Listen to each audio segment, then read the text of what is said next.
Nurse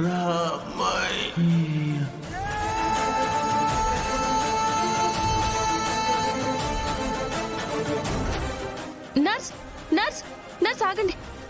ఇందాక blood అడిగారు కదా, తీసుకోండి. సరే మేడం.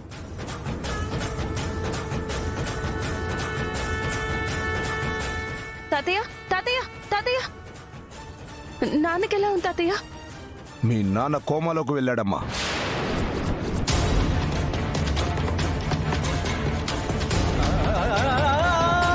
తాతయ్య అవునమ్మా, సమయానికి మెదడికి ఆక్సిజన్ అందక కోమాలోకి వెళ్ళాడని డాక్టర్ చెప్పాడు.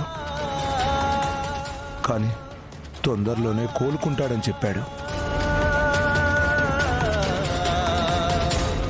కాకపోతే గుణశేఖర్ కోమాలోకి వెళ్లే ముందు నాకొక నగ్న సత్యం చెప్పాడమ్మా.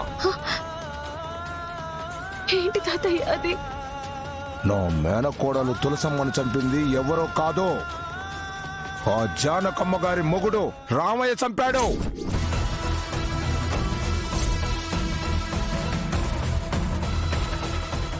తాతయ్య ఏంటి మీరనేది?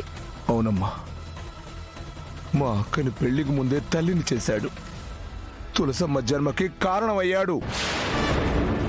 ఆ తర్వాత నిండు శూలాలుగా ఉన్న తులసమ్మ తండ్రిని వెతుక్కుంటూ ఆ ఇంటికి వెళ్ళినప్పుడు తను చేసిన ద్రోహం, మోసం, పాపం ఎక్కడ బయటపడుతుందన్న భయంతో బాలింతగా ఉన్న నా మేనకోడల్ని యాక్సిడెంట్ చేసి చంపాడమ్మా.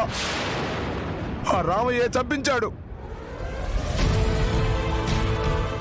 తాతయ్య నా మేనకోడలు చావు కారణమైన ఆ రామయ్యని నా చేతులతోనే ప్రాణం తీస్తాను, లేదా వాడికి ఉరి శిక్ష వేయిస్తాను.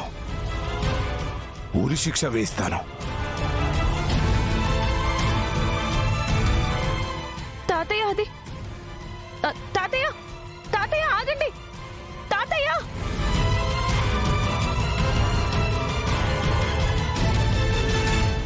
డాక్టర్, గుణశేఖర్కి ఎలా ఉంది?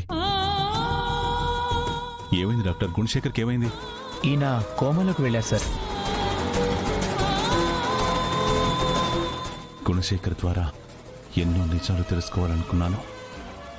ఆనాడు నా చెల్లెలు తులసమ్మ బిడ్డ ఏమైందో తెలుసుకోవాలి. తనకి, తన బిడ్డకి న్యాయం చేయాలని ఇన్నేళ్లుగా ఎదురు చూశాను. కానీ ఆ అదృష్టం నాకు లేనట్టుంది.